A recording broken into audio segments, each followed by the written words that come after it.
When we were at the live event, I gave some handouts, and obviously you weren't able to see it because this is a video, so I want to show you these handouts that I gave more in detail and show you a couple of other things.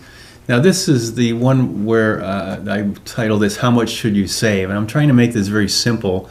I used to give these long sheets from, when a person was 30 years old or something, but now I'm just picking up from age 67, which is Social Security age now for some younger people.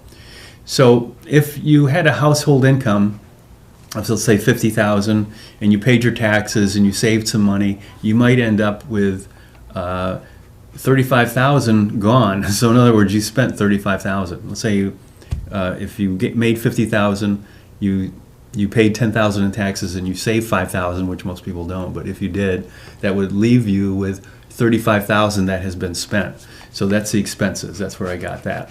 And what I did in this column was I added the 3% inflation rate, which is the long-term inflation rate, to this.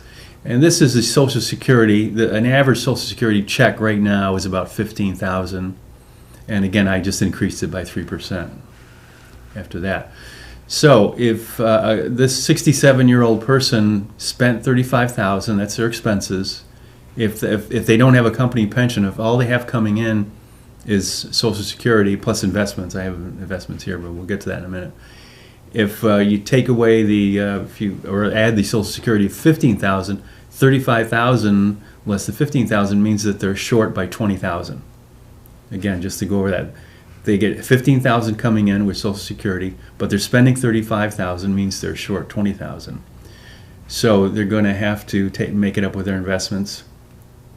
And actually, I don't think I really did this on this first line. I did it here, and I showed you the formula here that I used. So let's say you take that $200,000, and I'm saying the financial planners say to use a conservative 4 or 5% investment rate of return in retirement. So I use 5%.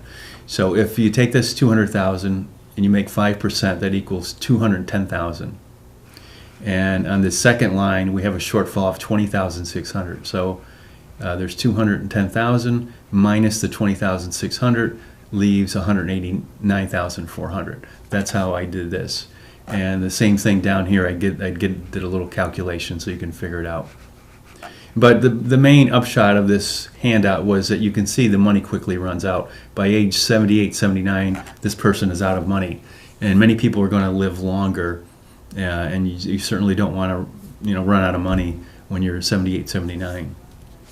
So what that means is people have to drastically reduce their expenses, increase their savings rate, boost their investments, and so forth, boost their savings rate, reduce their expenses. There's various combinations of doing that. But the numbers are not going to work out. Unfortunately, for a lot of people, they're not going to have a good retirement because they're not saving enough. But I just want to raise awareness. The government is aware of this now, and they're trying to do things to educate people, but it's not working very well, I don't think. And so I'm just doing my part.